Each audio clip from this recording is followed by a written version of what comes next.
Pak Hasan, suara saya didengar ya? Dengar. Oh, tapi saya tidak dengar suaranya sini. Dengar suaranya. Sinyalnya Bapak, kurang sabar bagus. dulu ya, saya setel dulu anunya.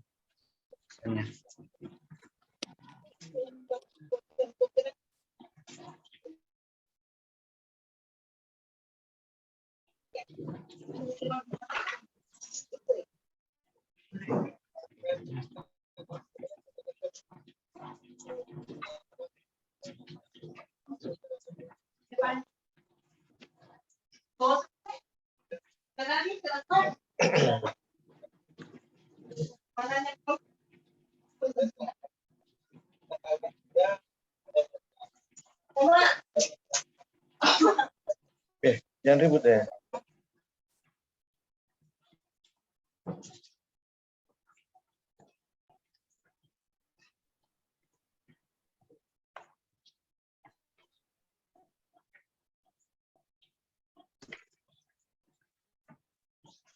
Ya, ayo.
Bapak Ibu tunggu dulu ya, karena suara di laptop saya tidak kenal, jadi saya akan masuk ke HP.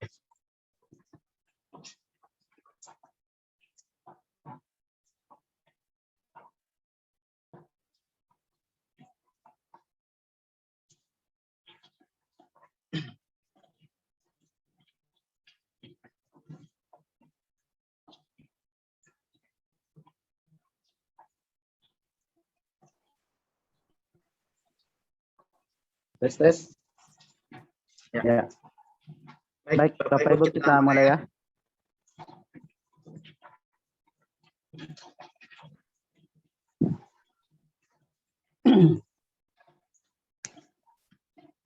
Bismillahirrahmanirrahim. Assalamualaikum warahmatullahi wabarakatuh. Alhamdulillah, wassalatu wassalamu ala rasulillah, amma ba'd. Rabbi shrah li sadri wa yassir li amri wahlul 'uqdatam min lisani yafqahu qawli. Yang saya hormati Bapak Rektor Yayan Soreng, izin menyebut nama Dr. Hamzah Khairiyah MAG. Kemudian yang saya hormati Ibu Direktur Pasar Sarjana Yayan Sorong, Dr. Indria Nur, dan juga staf Pasar Sarjana. Kemudian yang saya hormati, yang saya banggakan, Bapak Ibu, saudara-saudara sekalian, mahasiswa baru Pasar Sarjana Yayan Sorong. Alhamdulillah, bersyukur kepada Allah Subhanahu wa Ta'ala yang dimana senantiasa memberi kita kesehatan, kekuatan, sehingga pada kesempatan kali ini kita masih dapat bertatap muka walaupun dalam suasana online atau aplikasi Zoom. Kemudian salam beserta salawat kepada Nabiullah Muhammad SAW, Nabi yang membawa kita dari zaman jahiliyah menuju zaman mahiriyah. Bapak Rektor yang saya hormati dan Bapak Ibu sekalian, mahasiswa baru Pasar Sarjana Yayan Sorong. Alhamdulillah hari ini kita akan melaksanakan salah satu acara atau kegiatan sarjana yang dimana kegiatan ini wajib diikuti oleh seluruh mahasiswa baru pasca sarjana Yayan Sorong. Adapun kegiatan yang saya maksud adalah kegiatan matrikulasi, dan alhamdulillah hari ini kita akan mendengarkan materi yang pertama, yaitu langsung dari Bapak Rektor Yayan Sorong, yang dimana beliau akan memberikan materi kepada kita terkait pengalaman yang selama kita laksanakan perkuliahan di Yayan Sorong. Bapak Ibu yang saya hormati, pada kesempatan kali ini saya selaku moderator yang akan mengarahkan Bapak Ibu sekalian untuk dapat mengikuti dengan seksama materi kita hari ini, utamanya yang insya Allah yang disampaikan oleh Rektor kita, Dr. Hamzah, yang dimana materi kita ke kesempatan kali ini yaitu tentang pengenalan dan penguatan di Rosa Islamiyah. Olehnya itu, saya persilakan dengan hormat kepada Bapak Rektor Yayan Sorong, Dr. Hamzah Haria MHD, waktu dan tempat dipersilakan. Ya, makasih. Bismillahirrahmanirrahim. Assalamualaikum warahmatullahi wabarakatuh. Bismillah walhamdulillah wassalatu wassalamu ala Rasulillah sayyidina Muhammadin sallallahu alaihi wasallam wa ala alihi wa sahbihi wa mawala wa ba'd. Ibu Direktur, yang saya hormati Pak Moderator, Pak Dr. Fardan, yang saya hormati teman-teman semua para mahasiswa baru pasca sarjana Yayan Sorong. Alhamdulillah pagi ini kita bersyukur bisa by Zoom kita bisa melakukan satu kegiatan yang mulia karena ini berkaitan dengan pengembangan sumber daya manusia tingkat magister. Kalau sebelum-sebelumnya kita hanya kuliah di strata 1 dan alhamdulillah pagi ini kita mulai dengan melakukan matrikulasi. Matrikulasi itu adalah satu langkah untuk melakukan penyesuaian pemahaman agar kemudian di kelas nantinya, di kelas seminar kelas nanti di pasca itu, kita bisa melakukan penyesuaian informasi, penyesuaian sikap, pengenalan budaya akademik di pasca, sehingga dengan pengenalan-pengenalan ini atau masa persiapan ini itu bisa membantu kita untuk menyelesaikan studi tepat waktu. Jadi hambatan-hambatan kita bisa antisipasi lewat modal kita pada saat kita matrikulasi. Itu yang pertama. Yang kedua, saya kira di kelas mahasiswa baru ini banyak teman-teman yang tidak belajar dari pesantren, tidak juga belajar dari S1 keagamaan Islam. Nah, sebaliknya ada juga yang belajar di keagamaan Islam. S1-nya dari keagamaan Islam, bahkan dari pesantren. Nah, tentu saja mahasiswa baru kita ini memiliki perbedaan pemahaman berkaitan dengan banyak hal tentang dirasah Islamiyah atau kajian keislaman. Nah, padahal nanti di kelas seminar itu saudara-saudara akan diperkenalkan banyak konsep, banyak teori, bahkan gagasan-gagasan yang termanya atau istilahnya itu berasal dari keislaman. Nah, dengan demikian maka kekuatan daripada matrikulasi ini sangat penting. Sangat penting sehingga sekali lagi itu bisa membantu. Yang ketiga, saya ingin mengatakan bahwa belajar di S1 itu dengan di S2 saya kira kita sama-sama paham, pasti berbeda. Di S1 itu keinginan belajar itu ya 100%. Lalu kemudian ditambah keinginan mengajar oleh dosen, itu juga 100%. Sehingga kalau dipertemukan, kita akan memperoleh persentase antara keinginan mahasiswa dan dosen itu 200%. Nah, tetapi di pasca sarjana tidak seperti itu. Di pasca sarjana itu adalah 60% itu sebenarnya harus dilakoni oleh mahasiswa. Mahasiswa yang harus punya kekuatan untuk menempa dirinya supaya 60% itu kekuatan internal mahasiswa. Bahkan ada mahasiswa yang sampai 70% kekuatannya, itu yang paling bagus. Jadi kalau 60% itu baru standar. Tapi kalau 70% itu sudah luar biasa itu keinginan kita. Selebihnya itu 40-30% atau 30-40% itu adalah dosen. Nah, sehingga kemudian posisi dosen itu sebenarnya disebut pengampu. Pengampu mata kuliah. Mengampu itu sebenarnya sama dengan wali. Jadi, wali itu sifatnya membimbing saja. Dalam arti pasca itu sudah berpendapat bahwa mahasiswa itu sudah selesai persoalan dasar. Kita hanya ingin mengembangkan teorinya, wawasannya, yang 30% itu dari dosen. Jadi bukan dosen pengampu. Disebut saja dosen pengampu ya, bukan dosen kayak di S1, dia pengampu. Ini saya kira menjadi penting sehingga cara berpikir kita di S1 dan S2 ini harus berbeda gitu. Di S2 ya lebih banyak keinginan mahasiswa, dosen atau dosen pengampu itu hanya menjadi pendamping saja.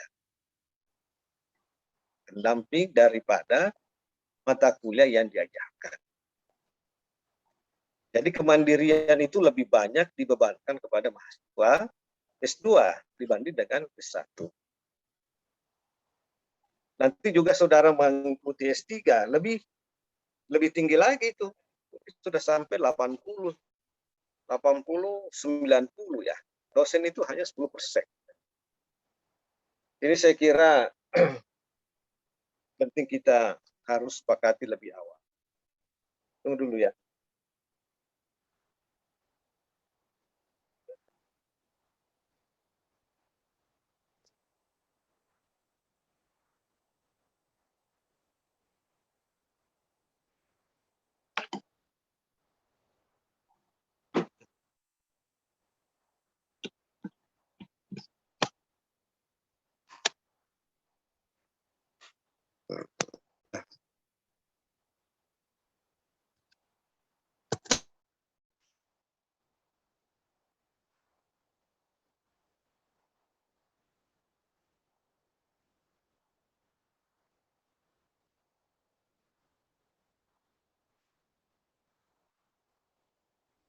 Sepakati dulu ya bahwa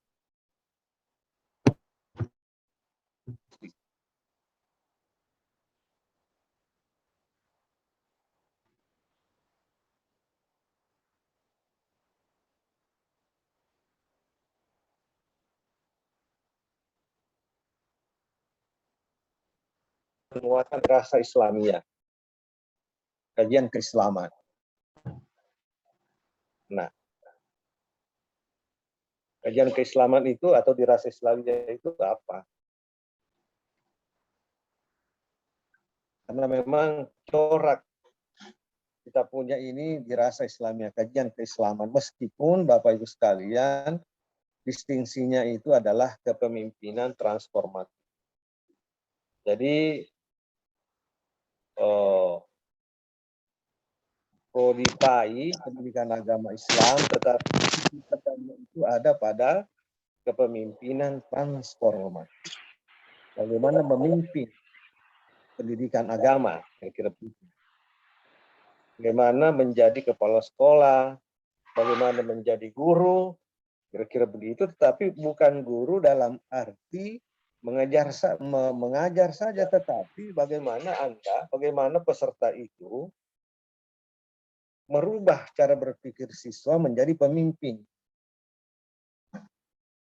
Jadi kalau dulu itu ya mengajar itu guru murid ya, itu cerdas, pintar. Nah, karena ini distingsinya adalah kepemimpinan, maka orientasi pembelajaran nanti itu adalah orientasi kepemimpinan. Peserta didik itu dianggap atau dipandang bahkan diproyeksikan sebagai calon pemimpin. Siswa-siswa itu di kelas, mahasiswa itu adalah calon pemimpin. Nah, cara pendekatan yang dipakai adalah mempersiapkan mereka sebagai calon pemimpin. Ini saya kira penajaman kita tentang distingsi daripada prodi kita itu. Nah, karena ini adalah distingsinya kepemimpinan, maka saudara sekarang S2 ini dianggap sebagai calon pemimpin. Calon pemimpin dalam program studi pendidikan agama Islam. Bagaimana melahirkan pemimpin kelas, pemimpin madrasah, ya, pemimpin TK, atau Rodatul Atfal, atau sekolah. Nah, itu di situ. Dan harus mendorong mereka jadi pemimpin. Karena kita ini masih dalam rumpun dirasa Islamiyah, kajian keislaman, ya, maka kajian keislaman ini perlu pengenalan. Tentu saja yang mengenal ini yang belum tahu. Mungkin itu yang dimaksud oleh pengelola pasca menyebut pengenalan. Pengenalan dalam arti yang belum pernah belajar. Penguatan yang sudah pernah. Itu tadi teman-teman dari pesantren, dari perguruan tinggi keagamaan Islam itu yang disebut penguatan.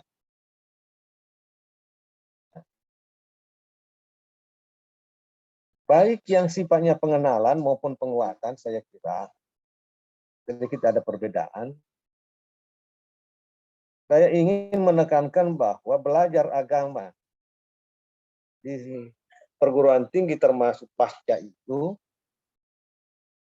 sebenarnya ada perbedaan belajar agama ketika kita masih di madrasah atau di S1. Ada perbedaan. Kalau di S1 itu kita belajar agama ya, melihat informasi itu kita terima apa adanya. Kita terima informasi apa adanya. Tetapi kalau kita di tingkat magister, termasuk juga doktor itu, kita juga menerima informasi apa adanya. Tetapi kita juga bertanya mengapa seperti itu. Jadi membaca ayat-ayat Al-Quran misalnya, meskipun ayat yang kita baca sama, di TK, di Sanawiyah, di Aliyah, perguruan tinggi, tetapi ketika kita di magister atau doktor nanti, cara membacanya itu ditambah lagi. Meskipun ayatnya itu juga dibaca, hadisnya itu juga, tetapi cara membacanya ditambah lagi caranya. Kita harus lihat apa dibalik daripada perintah itu. Misalnya aqimus shalah, misalnya contoh. Ya, kalau misalnya aqimus shalah, kalau kita masuk pada wilayah usul fikih itu adalah mendirikanlah sholat. Al-amru lil wujub. Perintah itu adalah wajib. Itu selesai. Tetapi kita harus lihat mengapa perintah itu ada. Nah, itu harus dipertanyakan. Mengapa perintah itu ada? Lalu kemudian apa nilai, apa manfaat daripada perintah itu?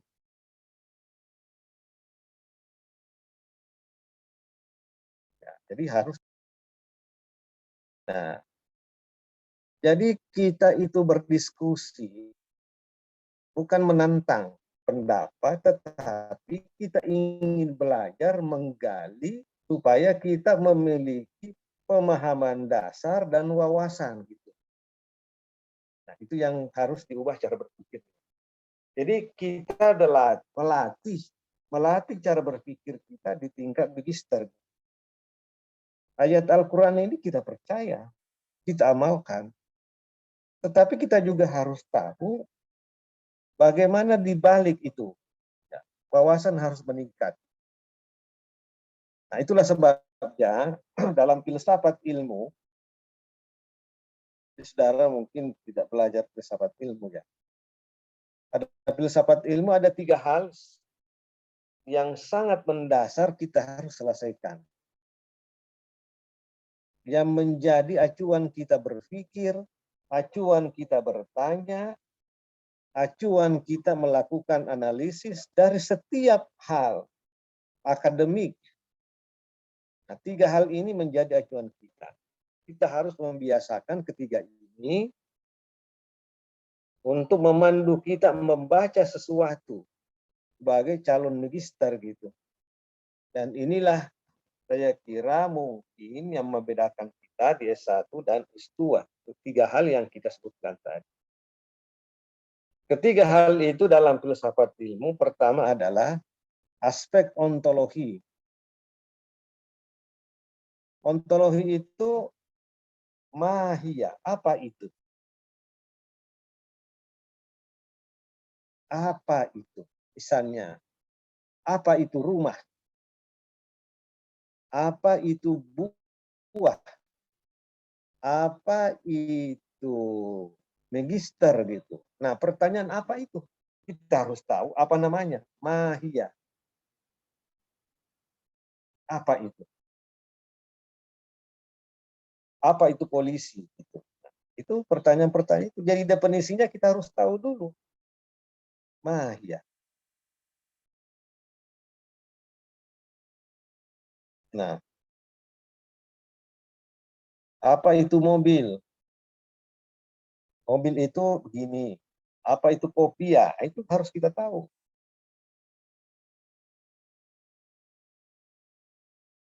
Nanti setelah itu kita masuk pada aspek yang kedua adalah epistemologi. Epistemologi, sistem. Cara untuk mendorong pencapaian apa itu. Atau metodologi. Kaifa, bagaimana caranya mobil itu bisa bergerak, kira-kira begitu. Bagaimana caranya mobil itu berfungsi. Tadi hanya pertanyaan, apa itu mobil? Siapa yang punya? Siapa pemiliknya?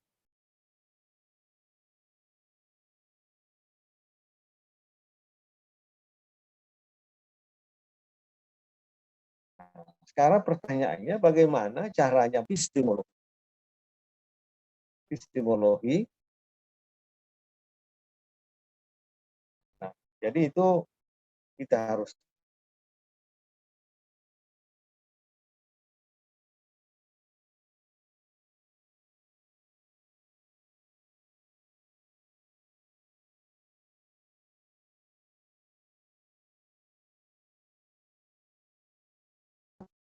kaifa.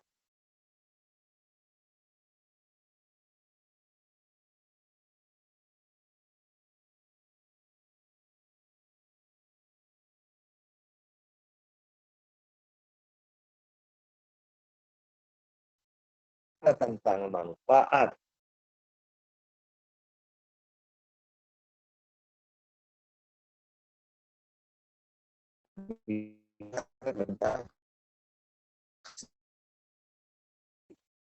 atau karena untuk kepentingan pengangkutan atau pada wilayah bisnis ekonomi gitu. Nah, itu namanya aksiologi, teologinya seperti itu.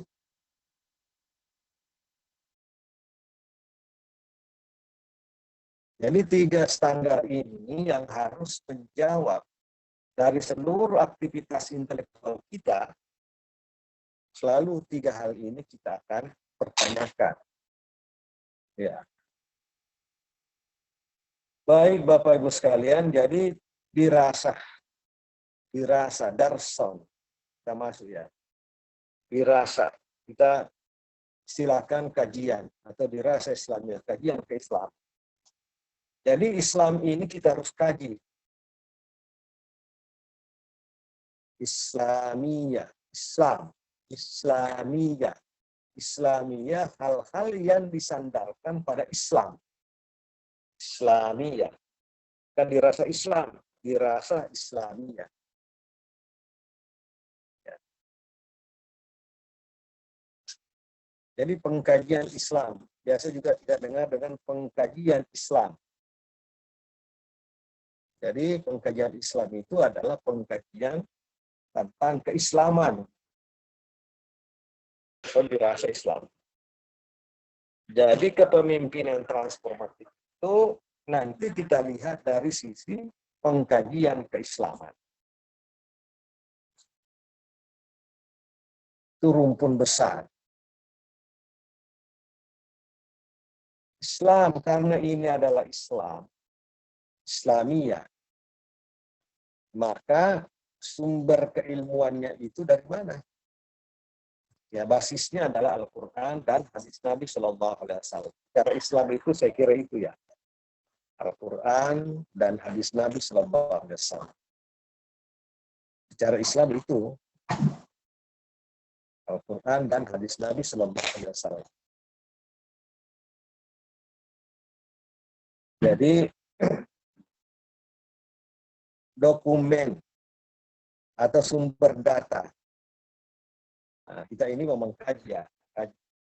Sumber data kita itu adalah Al-Quran dan hadis Nabi Sallallahu Alaihi Wasallam, itu yang paling utama. Di bawahnya itu apa? Nah, di bawahnya itu adalah teks keagamaan. Di situ bicara tentang hasil-hasil pemikiran. Hasil-hasil pemikiran daripada sahabat Nabi Sallallahu Alaihi Wasallam, ulama dan seterusnya. Jadi sumber keilmuan kita itu atau dokumen yang kita baca itu tadi Al-Quran, hadis Nabi Shallallahu Alaihi Wasallam, tambah kemudian pendapat sahabat, seterusnya, ya seperti itu. Jadi memahami ayat Al-Quran, kemudian di situ ada tafsir, memahami hadis Nabi Shallallahu Alaihi Wasallam, di situ ada syarhul hadis, penjelasan hadis. Ya, lalu kemudian pendapat ulama. Di situ ada fikih, ada ijtihad gitu. Nah, ini memang kita masuk pada wilayah pengenalan dulu. Nah, jadi ada ayat Al-Quran yang diterima Nabi Shallallahu Alaihi Wasallam. Nah, ayat Al-Quran ini itu kemudian melahirkan ilmu baru yang disebut dengan tafsir Al-Quran. Tafsir Al-Quran ini adalah karya daripada ulama. Nah, jadi Al-Quran ini dikaji oleh ulama ini yang disebut dengan mufassir. Ada istilahnya bahwa dia itu, mufassir ini memiliki ilmu alat. Tidak langsung mengkaji. Dia tahu bahasa Arab, dia paham asbabun nuzul, ya, dia paham usul fikih, mantik dan seterusnya. Jadi menjadi pengkaji Al-Quran atau kita istilahkan dengan mufassir itu, ya itu punya syarat sehingga kemudian syarat-syarat itu terpenuhi dipandang memiliki kemampuan untuk memahami ayat Al-Quran. Nah, namanya tafsir. Tafsir itu artinya menjelaskan ayat Al-Quran. Nah, tentu sekarang ini banyak sekali tafsir. Karya-karya ulama dalam memahami ayat Al-Quran. Saudara buka di Maktabatus Syamilah itu banyak sekali. Nah, tetapi kita harus mengatakan bahwa tafsir ini adalah ilmu yang pengkajiannya itu dilakukan oleh ulama atau orang yang memiliki otoritas untuk memahami ayat-ayat Al-Quran dengan menggunakan alat bantu tadi itu, ilmu-ilmu lain. Jadi tafsir itu adalah dilakukan oleh siapa? Ya, katakanlah orang yang memiliki kemampuan, katakanlah ulama. Dia adalah manusia yang memiliki kemampuan memahami ayat Al-Quran karena ilmunya.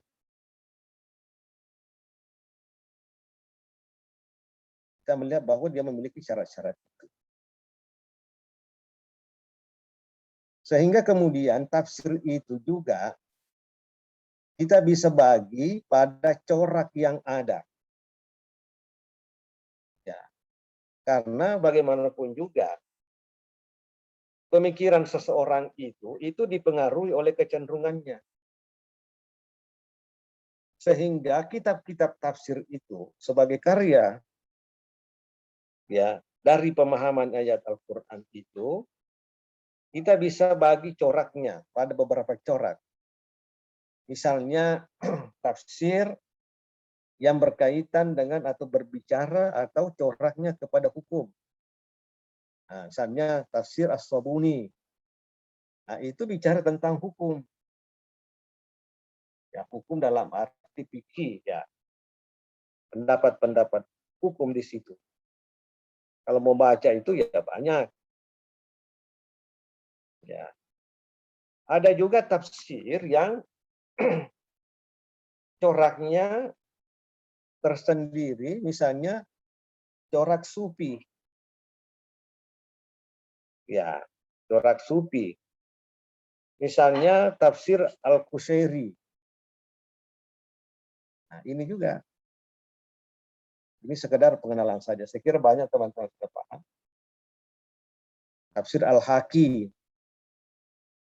Nah, itu coraknya adalah corak tafsir Isyari atau Sufi. Beda tadi dengan tafsir As-Sabuni yang bicara tentang hukum.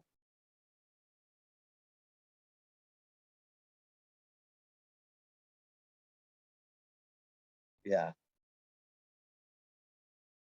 Ada juga tafsir yang coraknya sosial kemasyarakatan. Ijtimai. Ya. Misalnya di Indonesia kita lihat pikiran, pandangan Prof. Syihab itu ada yang menggolongkan seperti itu. Ya. Ada juga yang menyebut bahwa tafsir siasi, tafsir yang coraknya politik. Nah, itu misalnya tafsir yang ditulis oleh Syekh Qutb. Sayyid Qutb. Ada juga tafsir yang coraknya hukum, misalnya tafsir Al-Jassas.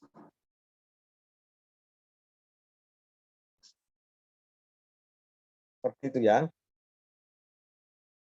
Ini corak-corak kitab tafsir.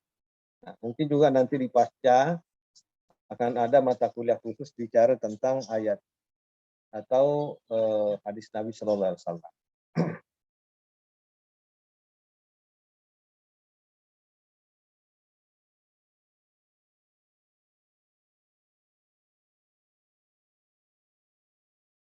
Nah,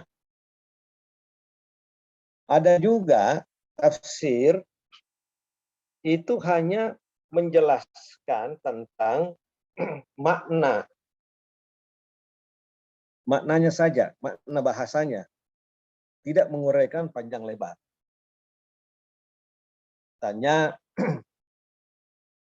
kalau saudara melihat tafsir Jalalain, teman-teman dari pesantren ini ya paham benar itu.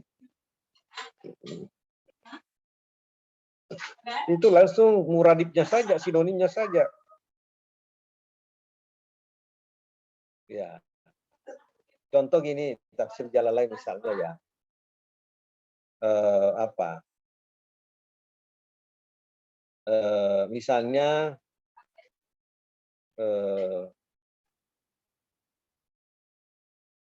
Misalnya liyuzhirahu 'ala dini kullih. Liyuzhirahu 'ala dini kullih. Nah, untuk menasdasi atau menampakkan di atas seluruh agama.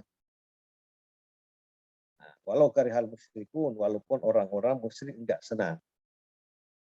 Nah, biasanya itu yang dimaksud di situ adalah agama itu adalah disebut saja ad-din itu maknanya Islam. Nah, biasanya sangat singkat itu, muradibnya saja atau sinonimnya saja.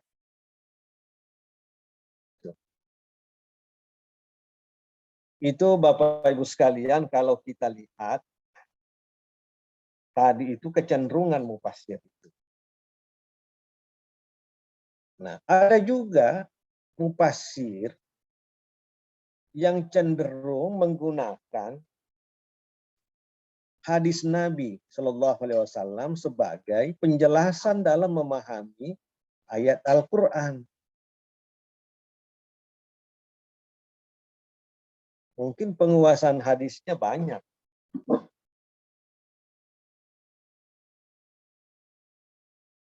Ada juga yang lebih menekankan kepada aspek intelektual.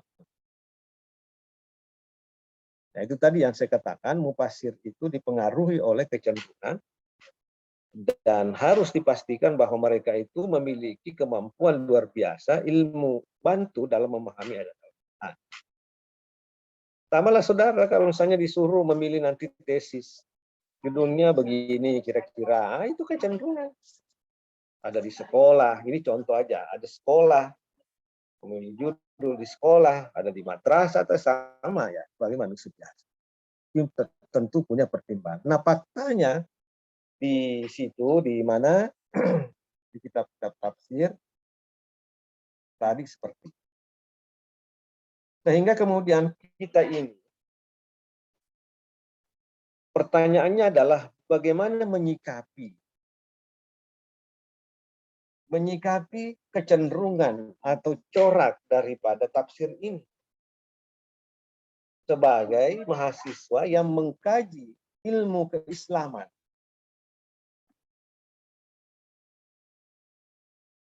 Bagaimana caranya? Karena tadi ternyata coraknya beda-beda. Meskipun ayatnya sama. Nah, cara kita sebagai mahasiswa, kita harus menerapkan metodologi. Nah, kita mengumpul pendapat-pendapat itu. Tanya ayatnya seperti ini, ayatnya sudah jelas, mufasirnya ada 3. Nah, kita lihat, oh pendapat ulama ini berbeda karena perbedaan corak yang digunakan.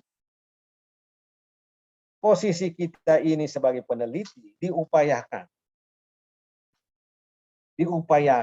keluar daripada perbedaan itu.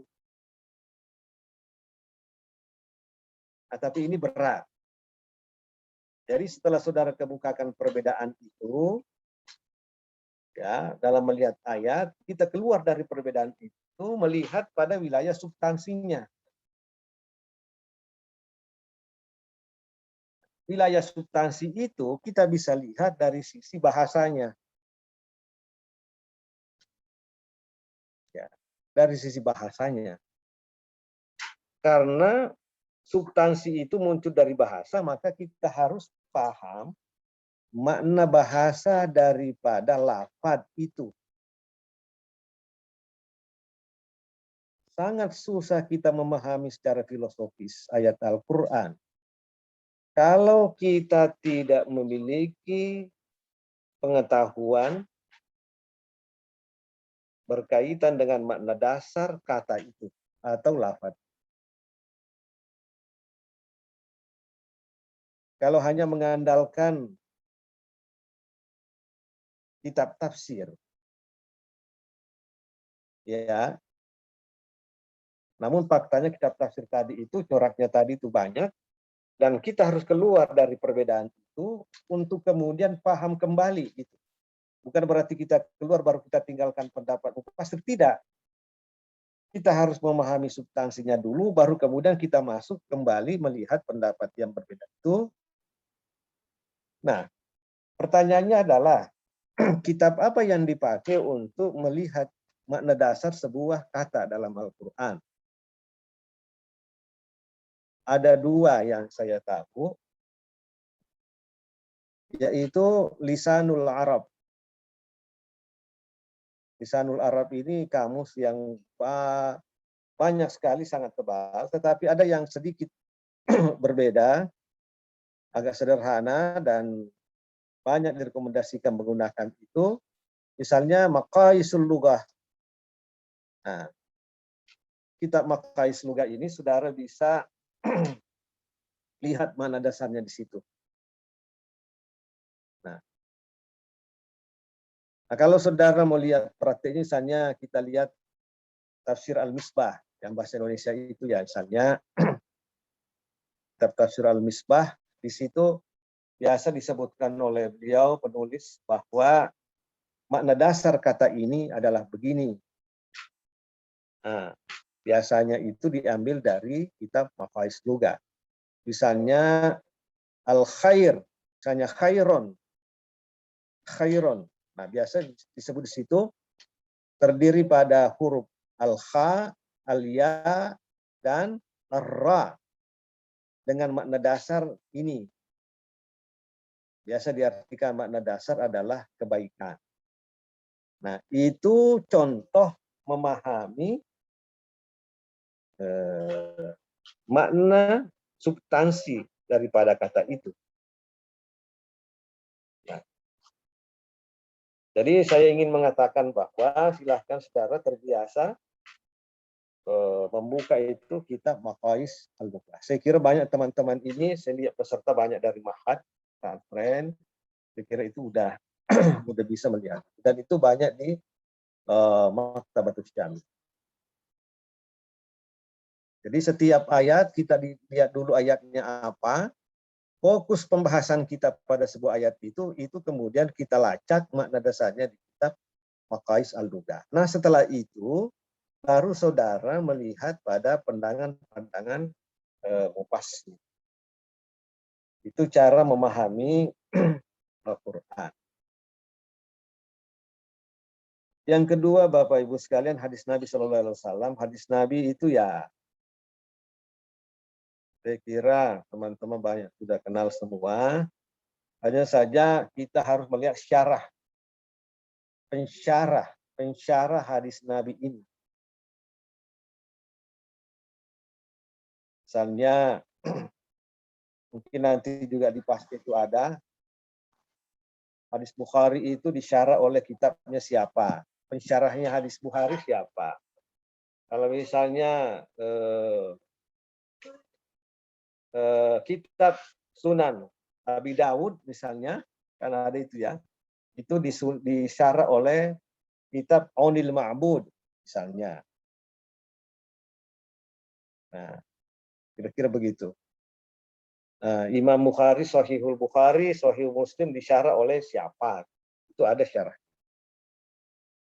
Nah, ini kita lihat dari sisi metodologi. Nah, dalam rangka pengkajian kita ini, kita bicara hadis itu ada hadis, struktur hadis ya. Struktur kitab. Ada namanya Kutubus Sittah, kitab yang 6. Nah, Bukhari, Muslim, siapa lagi itu? Ada juga Kutubut Tis'ah, Nah, Kutubut Tis'ah ini adalah kitab 9. Nah, biasanya dalam kaitan kegiatan ilmiah itu kita diharapkan mengutip hadis itu dari kitab standar. Kutubus Sittah. Diambil dari sana. Nanti teknisnya bagaimana ya? Bagaimana kalau kita tidak tahu mana ini kitabnya?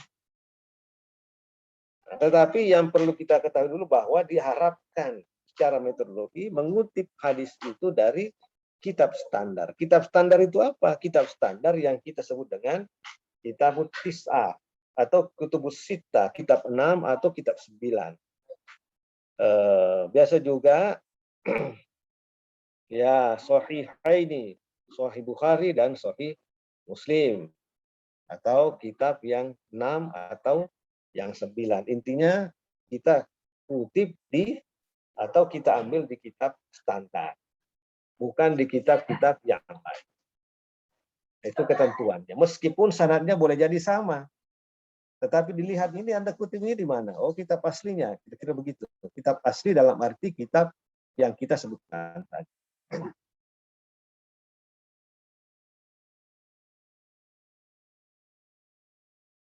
Nah,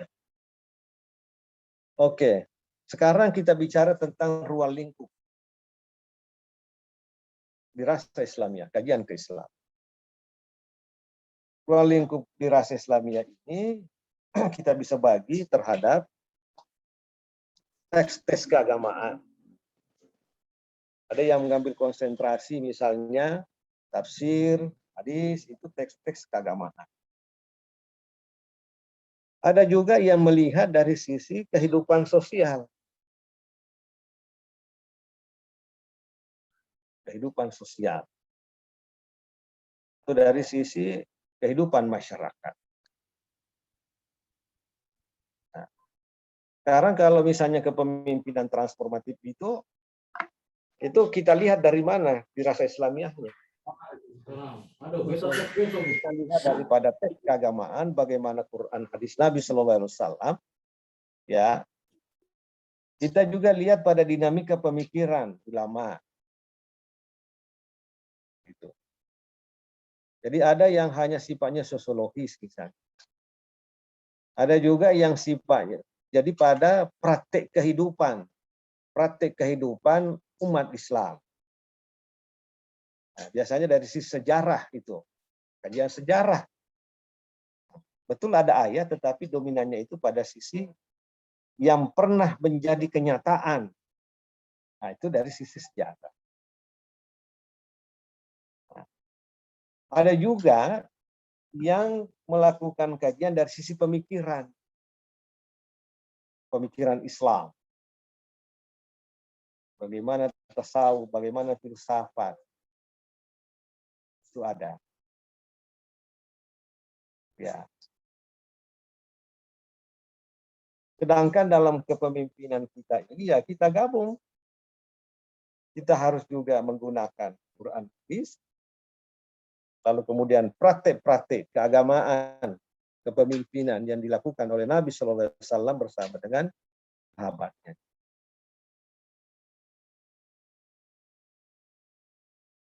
Nah, itu dari sisi ruang lingkup. Nah, jadi ruang lingkupnya itu seperti yang kita sebutkan tadi. Lalu kemudian kita lihat dari sisi aspeknya. Aspek kajian dirasa Islamiyah ini misalnya ya ada aspek politik, ada pendidikan, ada psikologi, ada sosiologi, ada sejarah, ada antropologi.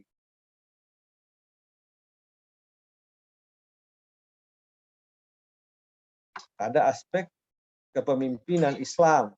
Nah, ini kira-kira kepemimpinan Islam.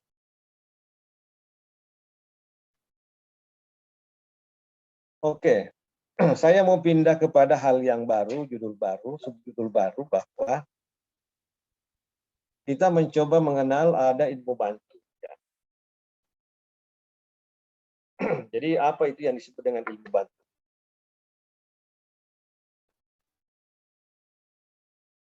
Ini ilmu bantu penting kita perkenalkan. Apa yang disebut dengan ilmu bantu?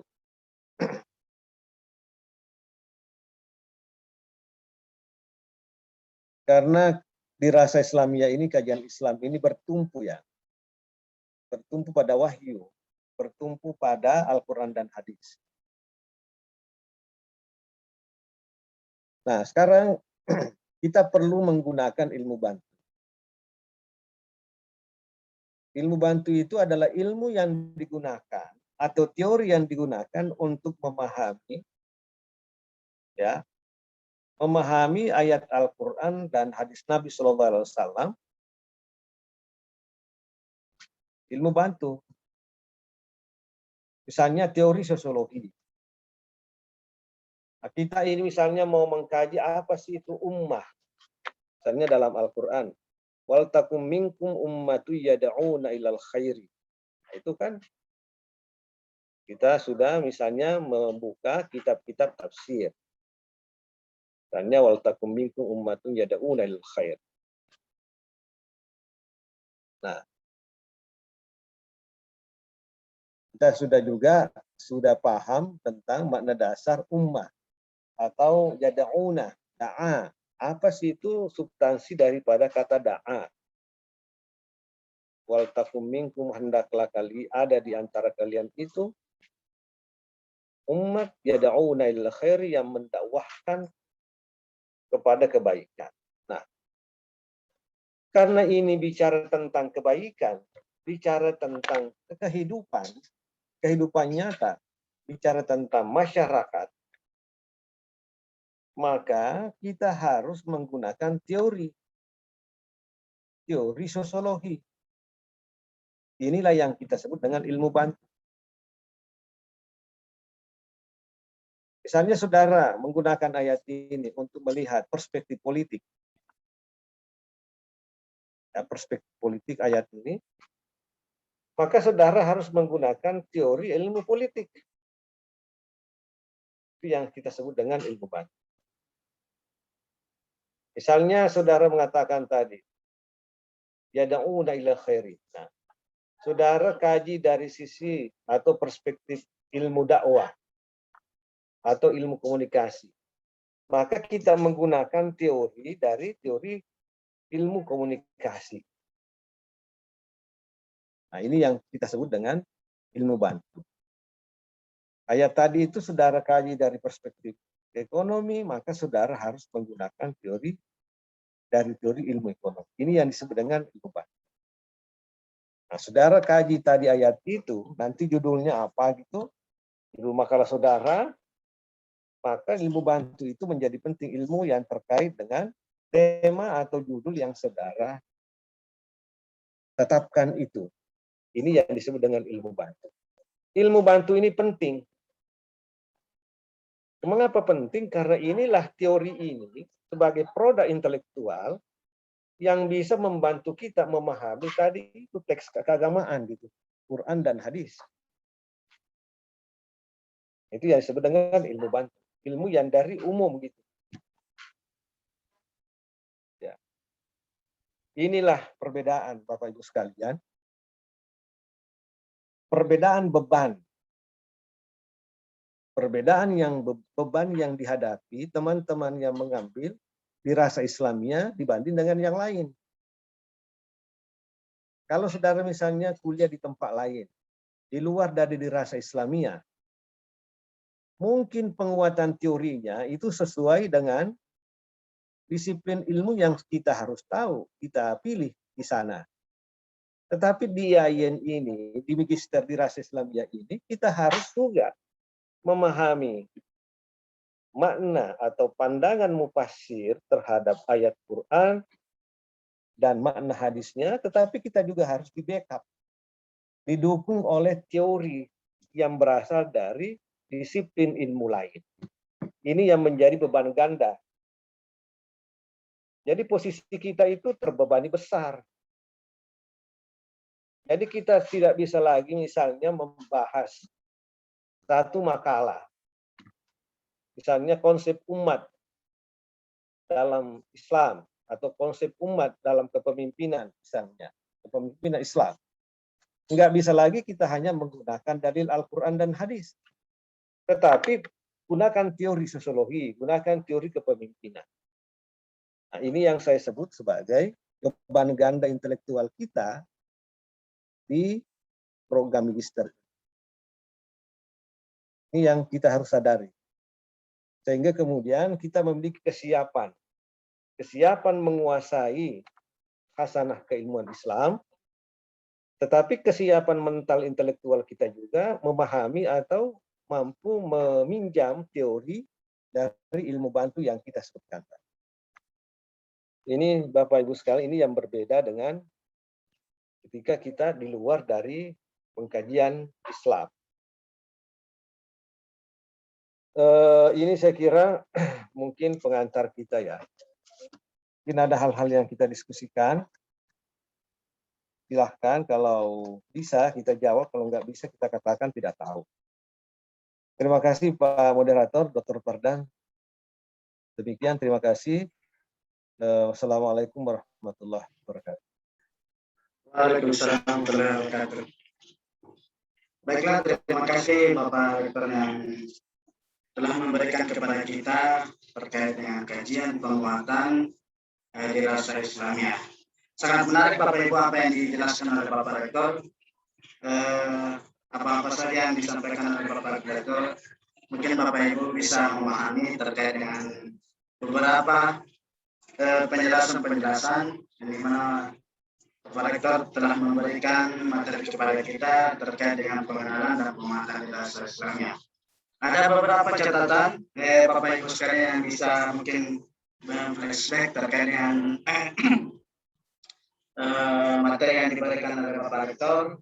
Yang pertama yaitu terkait dengan pengenalan buku-buku dirasa Islamiyah. Ya, jadi setelah kita tadi mendengar beberapa penjelasan dari Pak Rektor bahwasanya dalam fase sarjana yang Solo, hal yang paling urgent kita pelajari dalam pembelajaran kita ke depan adalah terkait dengan dirasa Islamiyah. Jadi ada beberapa kitab-kitab yang Pak Rektor tadi sampaikan kepada kita seperti yang Tafsir Ibnu Katsir, Tafsir Al-Misbah, kitab Sahih Bukhari dan Muslim, ataupun yang paling jelas tadi adalah yaitu terkait dengan Kutubus Sittah.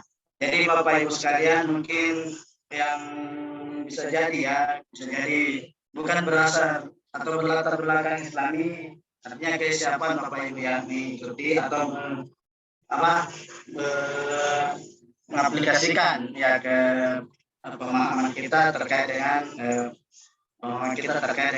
beberapa kitab-kitab yang diberikan atau dikenalkan oleh Pak Rektor tadi.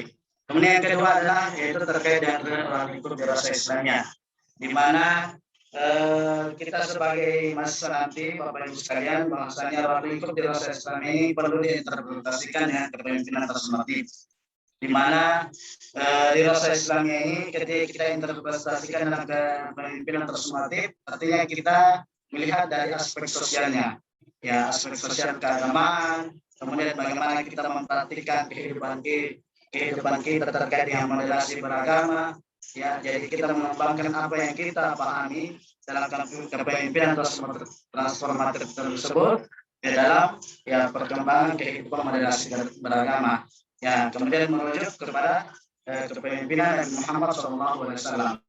Kemudian catatan yang ketiga saya adalah yaitu aspek dirasa Islamiyah, di mana beliau telah menjelaskan kepada kita bahwasanya aspek dirasa Islamiyah ini bersumber atau merujuk kepada kepemimpinan Islam, melihat pada aspek sosial, ekonomi dan antropologisnya. Jadi Pak Rektor tadi telah menjelaskan kepada kita sangat jelas terkait dengan aspek-aspek dirasa Islamiyah.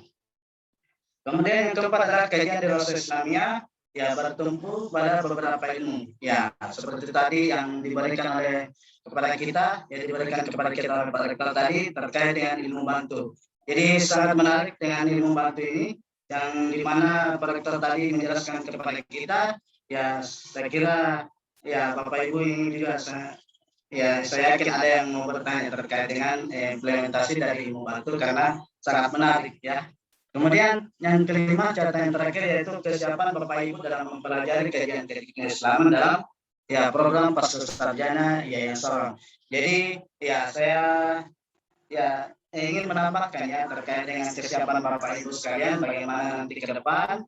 Walaupun Bapak Ibu bukan dari latar belakang atau tidak pernah mempelajari dirasah Islamiyah, bagaimana Bapak Ibu sekalian siap kesiapannya di sini dengan mengimplementasikan kehidupan kita atau pemahaman kita dalam mempelajari Islam. Artinya Islam ini kan atau kajian-kajian keislaman ini sangat menarik karena akan mengantar kita kepada pemahaman Islam lebih mendalam lagi. Saya kira seperti itu Bapak Ibu sekalian. Mungkin ada Bapak Ibu yang ingin bertanya kepada pemateri kita hari ini. Silakan Bapak Ibu.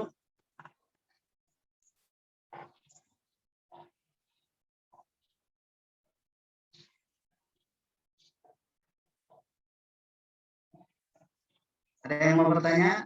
Oh ya, Pak Ahmad Kamil. Resen, silakan Pak. Bismillahirrahmanirrahim. Assalamualaikum warahmatullahi wabarakatuh. Terima kasih atas waktu yang diberikan kepada saya untuk bisa bertanya. Pertanyaan yang ingin saya tanyakan terkait dengan ruang lingkup dirasah Islamiyah, yang dimana tadi Pak Doktor sampaikan bahwa ada dua, yakni keagamaan yang kita tahu yang bersumber dari Al-Quran maupun hadis. Yang ingin saya tanyakan terkait dengan ruang lingkup sosial. Nah, untuk ruang lingkup sosial tadi dijelaskan bahwa ini merupakan praktek kehidupan atau sejarah yang pernah menjadi kenyataan. Nah, yang saya tanyakan posisi untuk dalam ruang lingkup sosial ini seperti apa posisinya? Sejarah, contohnya sejarah, posisinya sebagai apa dalam ruang lingkup dirasah Islamnya ini. Nah, itu saja yang ingin saya tanyakan. Terima kasih. Assalamualaikum warahmatullahi wabarakatuh.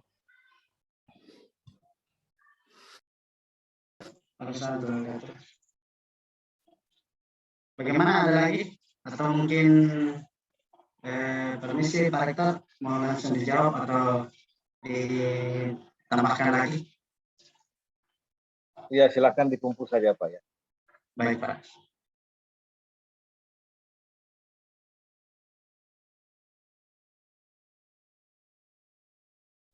Masih ada?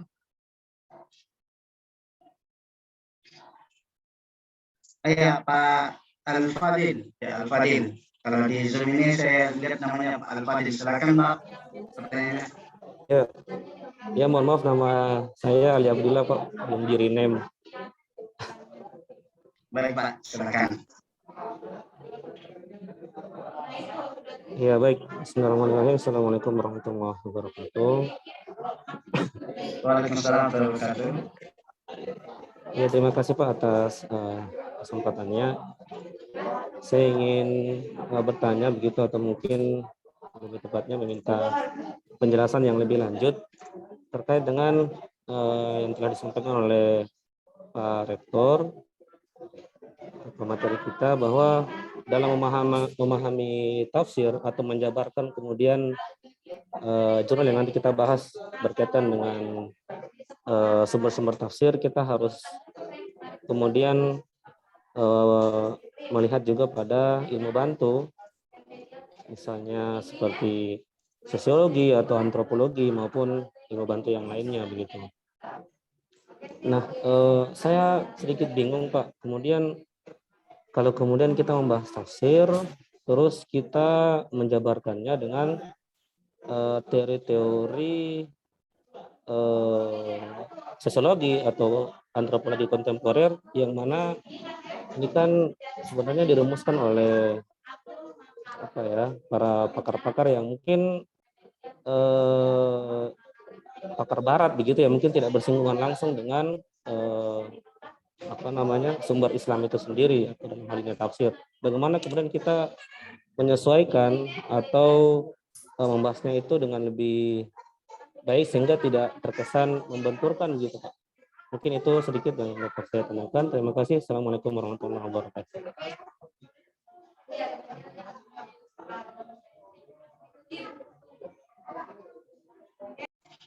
Terima kasih atas pertanyaannya yang disampaikan oleh Pak Fadil tadi.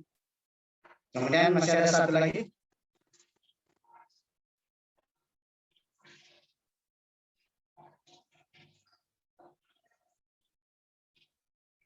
Oke, cukup 2 saja Pak Dokter ya. Baik Pak. Ya. Baik. Demikian tadi ada 2 pertanyaan yang disampaikan. Yang pertama tadi oleh Pak Ahmad Kamil, dan yang kedua adalah dari Pak Fadil. Pertanyaan dari Pak Ahmad Kamil tadi terkait dengan ruang lingkup dirasa Islamia. Ya, beliau memberikan penjelasan atau contoh terkait lingkup sosial yang dimana merujuk pada sejarah ya dan posisinya sebagai apa. Kemudian Pak Fadil tadi memaparkan pertanyaan terkait dengan bagaimana memahami tafsir, kemudian memaparkan terkait dengan sumber-sumber tafsir membantu dalam sosial ya antropologi. Oleh karena itu saya persilakan kepada Bapak Rektor untuk menjawab pertanyaan dari bertanya tadi. Silakan Ustaz.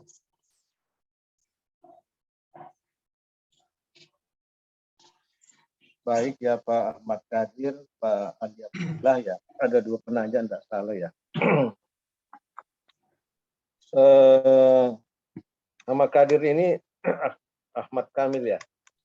Ini dari Ya, Pak. S1-nya di mana?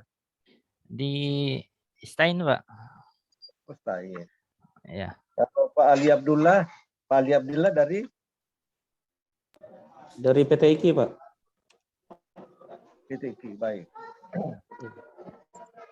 Jadi saya kira sejarah ya, ilmu-ilmu sosial ini menjadi penting. Jadi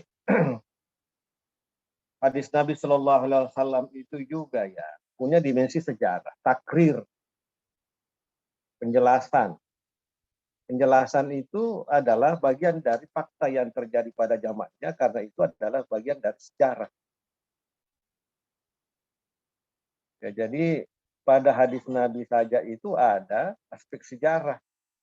Perilaku Nabi memperlakukan sahabat, mengembangkan kepemimpinannya. Ya. Saya kira ada al-af'al, ada perbuatan. Nah itu. Nah, saya kira dalam kajian keislaman memang ada disiplin yang masuk pada sejarah Islam. Sejarah Islam saya kira banyak. Buku-buku tarikh sejarah. Nah, sejarah Khulafaur Rasyidin banyak sekali. Sejarah kepemimpinan. Nah, karena itu bicara adalah fakta. Banyak fakta yang terjadi pada masa lalu. Ya. Hanya saya ingin menjelaskan bahwa di tingkat magister ini, selain kita paham tentang materi sejarah atau peristiwa-peristiwa yang kita kemukakan itu masa lalu itu, tetapi yang lebih penting itu adalah melakukan rekonstruksi. Ya, kita melakukan pentahapan ulang. Jadi bukan sekedar mempelajari sejarah, tahunnya sekian, peristiwanya sekian, dampaknya sekian, tetapi kita mencoba melakukan pengelompokan, pentahapan. Nah, ini yang penting. Jadi tahap pertama, tahap kedua, tahap ketiga, kira-kira begitu. Jadi kalau kita menulis sejarah bukan sekedar mengemukakan, ya, tetapi kita melakukan pentahapan, kita pola. Nah, misalnya sejarah tubuh kita ini ya, itu segitu fakta misalnya. Kita ini lutut ke bawah, kelompok dasar, lutut ke atas sampai pusat, pusat ke atas, itu bagian. Kita melakukan pembagian itu yang penting. Bukan sekedar mengemukakan saja, tetapi ya kita lakukan pemilahan. Nah, hasil pemilahan inilah sebenarnya bagian dari olah intelektual kita. Kalau kita sekedar mengemukakan, itu mengambil saja masa lalu kita tulis, itu sudah selesai. Tetapi mana analisis kita? Analisis kita itu adalah melakukan pengelompokan tadi.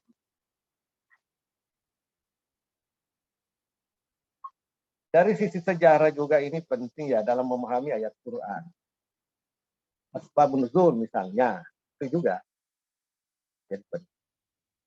Mungkin saya rekomendasikan, mungkin kita bisa untuk penguatan ini sejarah ini mungkin kita akan belajar membaca buku filsafat sejarah ya. Filsafat sejarah dibaca ya. Sejarah itu sehingga dalam nanti menjabarkan tidak sekedar mengemukakan fakta tetapi mengelompokkan fakta, menganalisis fakta itu saya kira menjadi penting. Itu berkaitan dengan sejarah.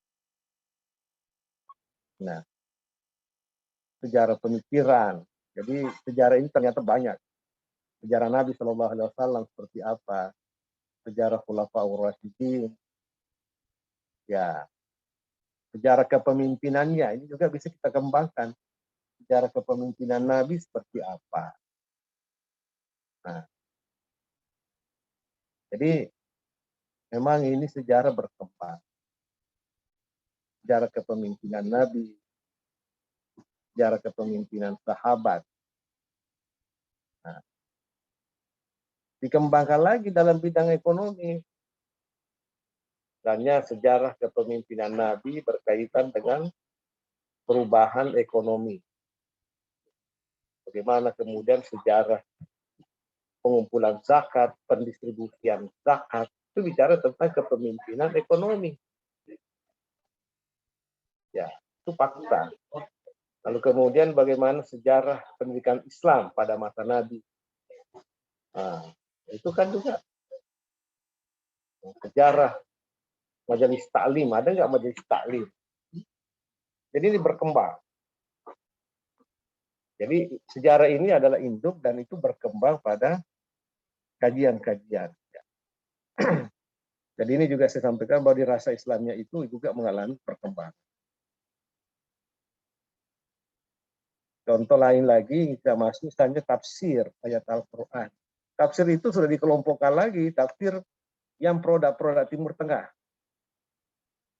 Nah, ada juga tafsir produk-produk Indonesia. Banyak kitab-kitab tafsir itu yang ditulis oleh ulama-ulama Indonesia itu juga sekarang ini menjadi objek kajian. Ya, di suku-suku tertentu ada, di Jawa, di Bugis ada juga. Nah, ini jadi berkembang. Terkait dengan Pak siapa tadi yang kedua tentang teori ya. Kita dulu mau lihat apakah teori itu ada dalilnya dalam Quran. Ini juga sebenarnya pengaruh apakah ilmu barat itu bisa dijadikan landasan untuk memahami Islam. Ini kan pertanyaannya di situ. Nah,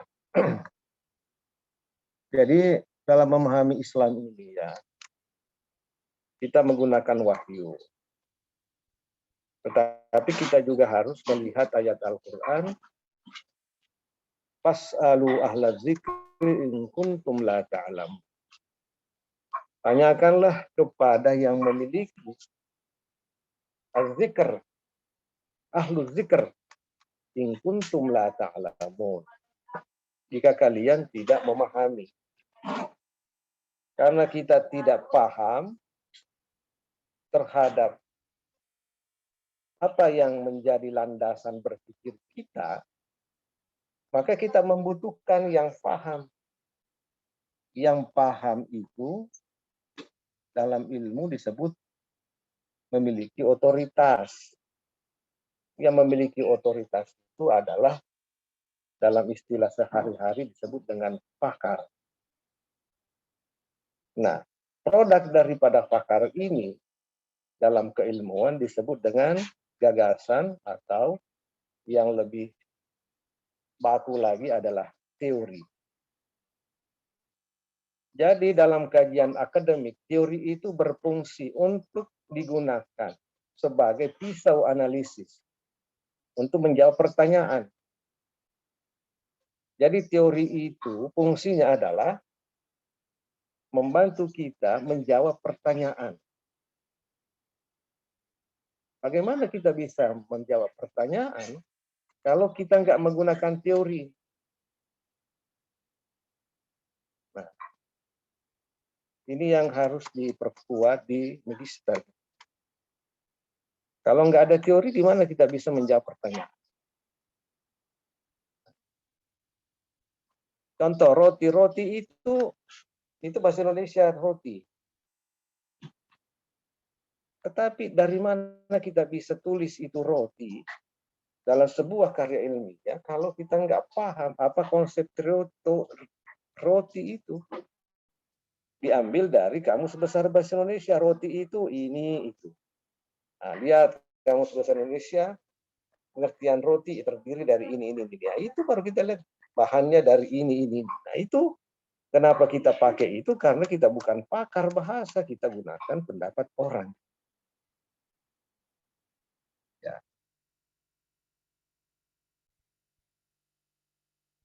Jadi kita tidak menyebut barat atau timur. Saya hanya menyebut ilmu bantu itu dari mana aja, mau timur mau barat. Nah, karena keterbatasan ilmu kita ini sebagai manusia terbatas. Kalau bisa pakai dua-duanya, yang dari barat juga, yang non-muslim, yang dari Islam juga punya teori, itu lebih bagus lagi. Sangat bagus.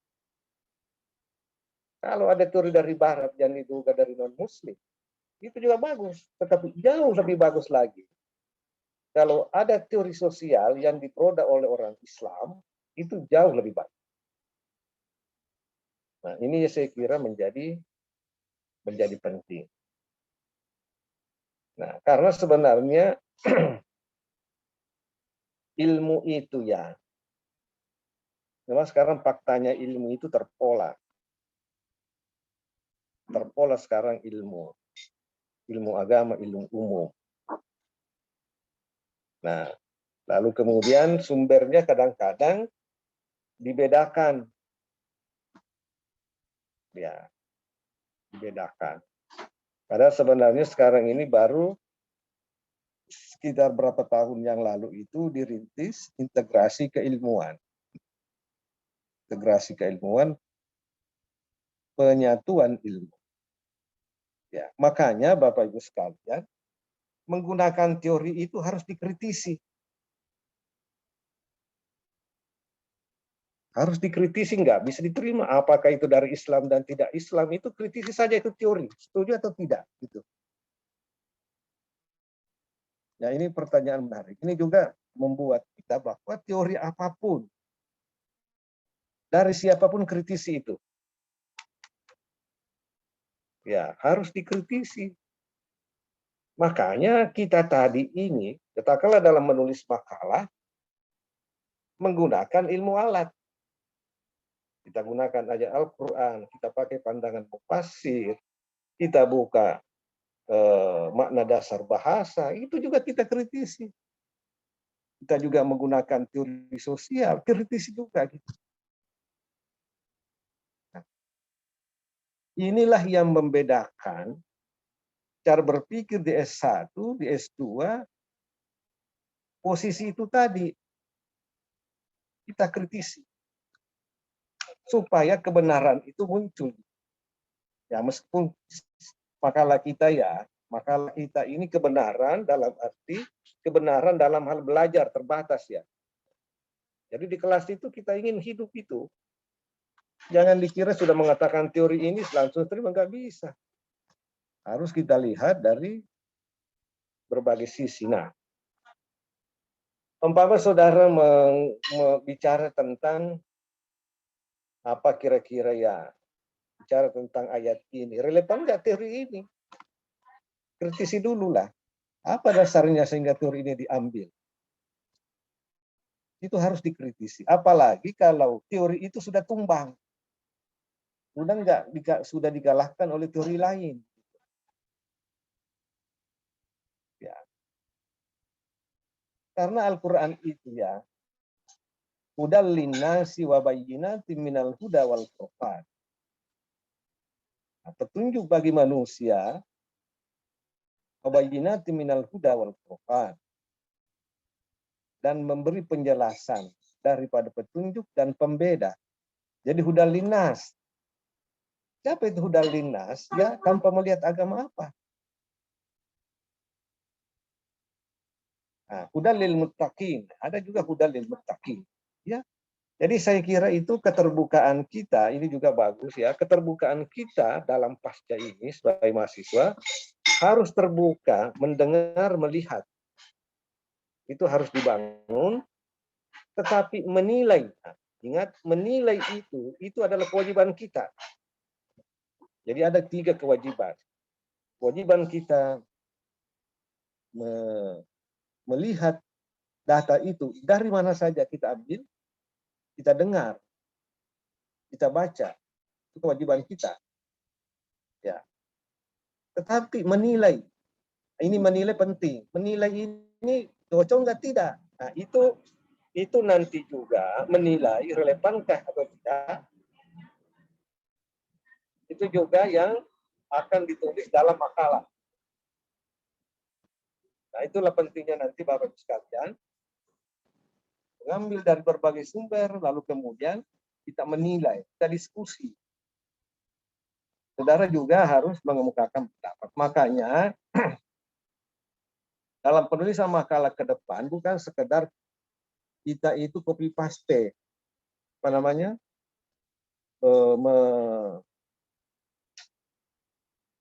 mengumpul saja pendapat. Tetapi saudara harus kritisi pendapat itu. Nah, harus berpendapat terhadap pendapat orang lain. Nah, jadi nulis makalah itu begitu. Ambil pendapat semua, baru saudara kritisi, oh pendapat saya begini. Sehingga dalam makalah itu ada dua yang dapat dilihat dan dibedakan. Yang pertama pendapat orang lain dan pendapat penulis. Pendapat orang lain itu diambil dari literatur, lalu kemudian bagaimana pendapat penulis, pemakalah itu melihat pendapat. Nah, ini 2 hal ini harus selalu dicari. Sama dengan skripsi, sama dengan tesis. Lihat, oh tesis skripsi ini 60 halaman atau 61, pendapat yang dikutip ada berapa? Berapa persen? Pendapat penulisnya berapa persen? Itu harus ada. Di makalah juga seperti itu. Bukan sekedar pendapat, tetapi penilaian atau justifikasi pemakalah terhadap pendapat itu menjadi penting. Nah, itulah yang membedakan program lain. Jadi teorinya ya penting itu ya. Nah, sekarang fungsi teori kita sudah jelaskan tadi. Tentu saja teori ini, urgensi teori ini menjadi penting, tetapi aplikasinya itu nanti kita lihat dari judul yang dikemukakan terhadap tulisan-tulisan saudara. Tapi saya ingin tekankan, teori manapun dari asal manapun itu, tetap kita akan gunakan, tetapi tidak berhenti di situ, tetapi harus dikritisi. Harus dikritisi, harus dinilai, sehingga ada pandangan dari peneliti atau pemakalah bahwa teori ini seperti ini. Ya, jadi menolak teori itu biasa. Menyatakan ini teori ini nggak cocok, itu biasa. Silahkan begitu. teori ini kita kembangkan, itu biasa, semua biasa. Nah, ini saya kira pertanyaan yang sangat mendalam. Saya kira makasih Pak Moderator ya. Baik, terima kasih atas beberapa penjelasan dari Pak Rektor tadi ya, berkaitan dengan dua pertanyaan yang disampaikan oleh Pak Ahmad Fahri tadi dan Pak Yatilah. Mungkin masih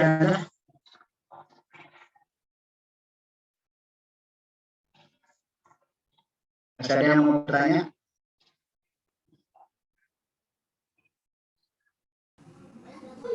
Baik ya, Ibu Rahma, silakan Bu.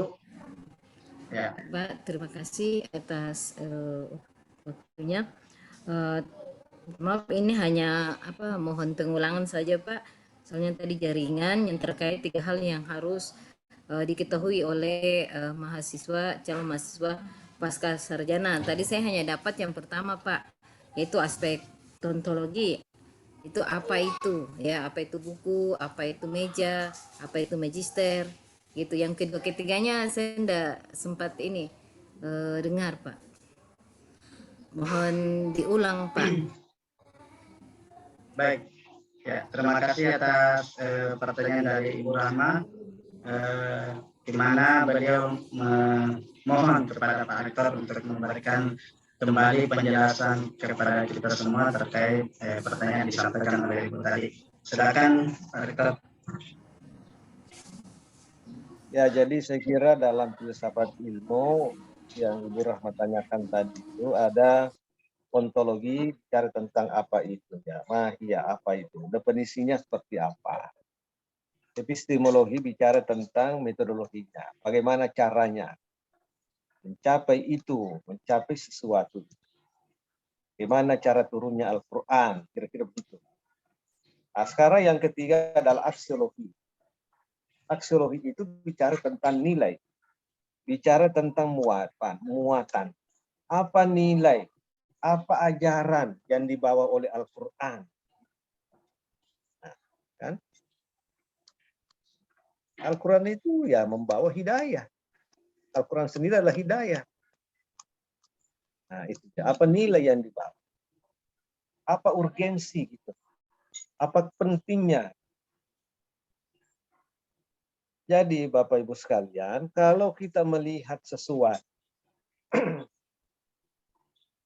ya, misalnya ada pendapat, ada teori, ada peristiwa, ada data yang kita lihat, maka 3 hal ini kita harus munculkan dalam pikiran kita. Apa itu? Apa namanya? Bagaimana caranya? Apa maksudnya atau apa nilai yang dibawa? Jadi cara kita melihat data itu pada 3 dimensi. Jangan lagi kita melihat pada dimensi tunggal, tetapi pada 3 dimensi ini, setiap yang kita lihat, terutama berkaitan dengan data, kita lihat pada 3 dimensi. Apa itu? Bagaimana caranya mencapai dan bagaimana hasil atau apa yang menjadi gagasan yang diperjuangkan. Misalnya khaira ummah ini ya kita harus melihat pada 3 hal, 3 dimensi tadi. Apa itu khaira ummah, bagaimana cara mencapai khaira ummah, lalu kemudian apa urgensi dari khaira ummah. Itu yang ketiga. Saya kira demikian ya, Mas. Baik, ya terima kasih Pak Rektor atas penjelasannya kepada kita, terutama juga kepada penanya. Mungkin dari ketiga pertanyaan tadi ya itulah jadi pertanyaan terakhir dari Ibu Rahma, karena waktu kita untuk beralih ke materi lain lagi nanti insya kita bisa lebih efektif. Mungkin ya terima kasih ya kepada Pak Rektor kami ucapkan ya, penjelasan beliau sangat menarik bagi kita semua. Semoga bermanfaat bagi diri kita semua ya, khususnya kepada Bapak Ibu masa baru pesertanya. Kemudian juga ya apa yang disampaikan oleh Pak Rektor tadi sangat menarik ya, sangat menarik bagi kita. Kemudian juga nanti ya ke depan ketika kita melaksanakan pembelajaran kita di pesertanya ya bisa kembali ketemu dengan Pak Rektor, kemudian memberikan pertanyaan baik itu secara langsung ataupun nanti pembelajaran secara online. Ya, baik. Terima kasih kepada Bapak Ibu sekalian atas partisipasinya hari ini. Dan saya juga terima kasih kepada Pak Rektor atas kesediaannya untuk memberikan kepada kita materi sangat luar biasa. Pak Rektor, terima kasih ya, terutama dalam penguatan Wirausaha Islamnya.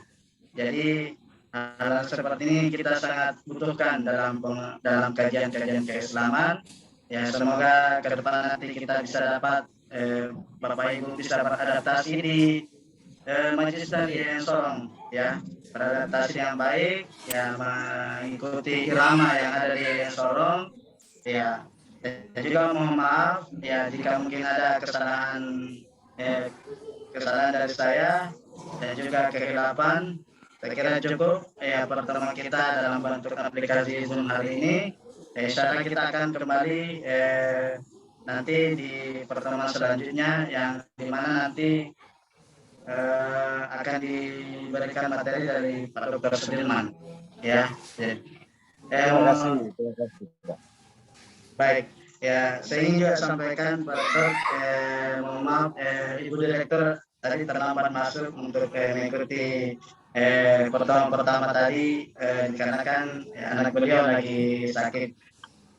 Ya. Jadi mungkin ini saja yang bisa saya sampaikan pada kesempatan kali ini. Wabillahi taufiq wal hidayah. Wassalamualaikum warahmatullahi wabarakatuh. Waalaikumsalam. Waalaikumsalam warahmatullahi wabarakatuh.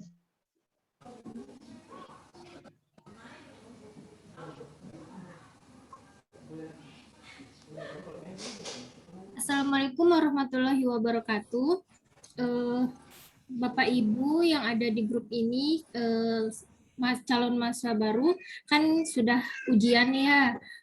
Kita mohon dibikin untuk ketua tingkat karena perkuliahan rencananya minggu depan. Silahkan didiskusikan di sini. Nanti ditunjuk siapa ketua tingkatnya.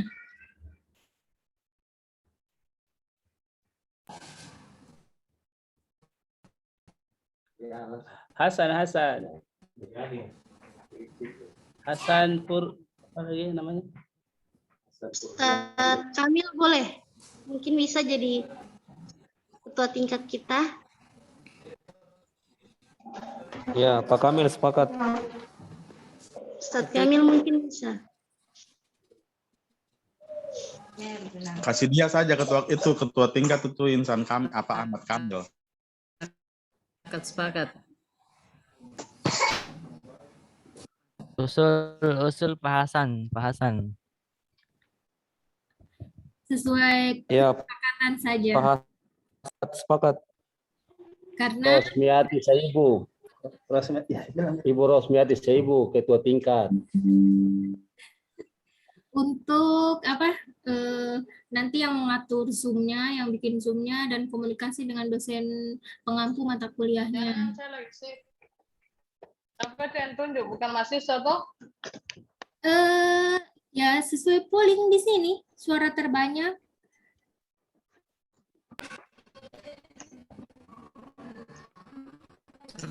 Kamil. Ambil aja.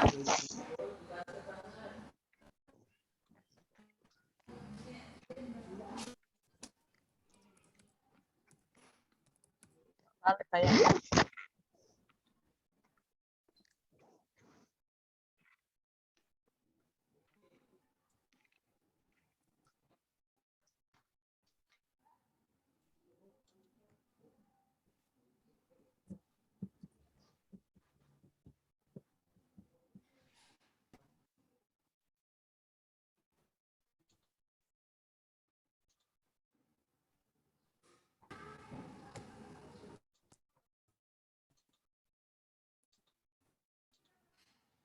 Kok hilang?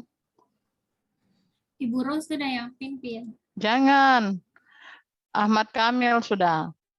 Kalau Ibu Ros dia orang sibuk. Berarti bendahara Ibu Ros. Dia juga ngajar di rumahnya, anak-anaknya banyak. Ibu Ros saja, Ibu Ros. Ibu Ros ketua. Sudah ya?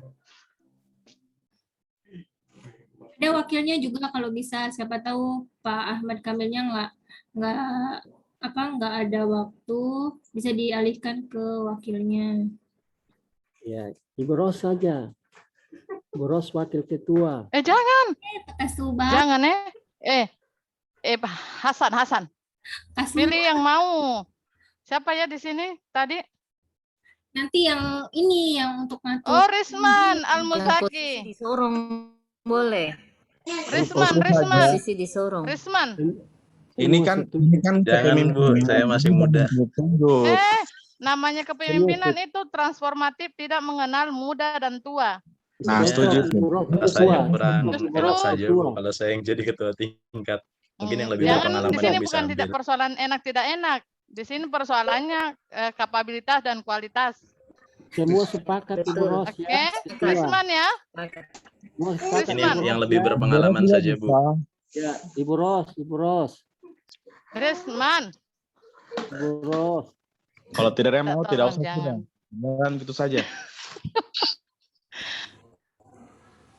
Ini siapa kan di antaranya semua ini? Ada Pak Subag Adu. Siapa-siapa yang disorong? Yang Ustaz siapa? Pak Ahmad Kamil. Boleh. Isman. Pak Wahyudi. Semua sepakat Ibu Pak Ros. Wahyudi boleh. Pak Wahyudi, antara Pak Wahyudi dan Risman. Ibu Ros boleh. Bu, bukannya tidak mau, tapi karena kerjaan Awas banyak. kok Juliadine, bukan datang kok. Atau Pak Juliadin, Mbak Fadel. Iya, kalau Pak Juliadin yang mau. Ya, Pak Bu, Juliadin. Bu Dokter, kalau saya menyarankan mungkin Risman atau Wahyudi. Pak Wahyudi disorong ya? Iya, disorong. Pak Wahyudi aja kalau begitu. Dari segi Iya. kualitas dan dari segi umur, Posisi. lebih berpengalaman. Iya. Plus Kalau posisi. Risman memang nggak mau.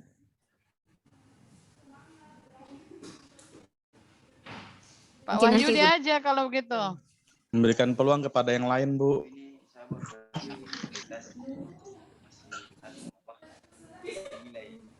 Terus? Mohon Pak Direktur yang tentukan. Tadi kan sudah ada calon tuh, beberapa calon. Supaya tidak ada lagi yang mengelak.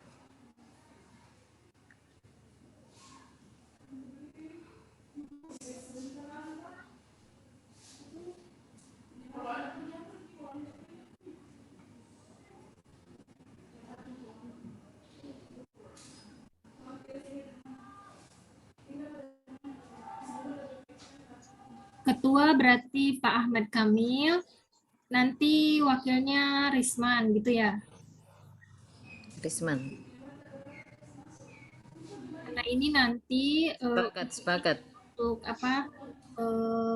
dia yang menghubungi dosen-dosennya dan buatkan akun Zoom-nya untuk perkuliahannya.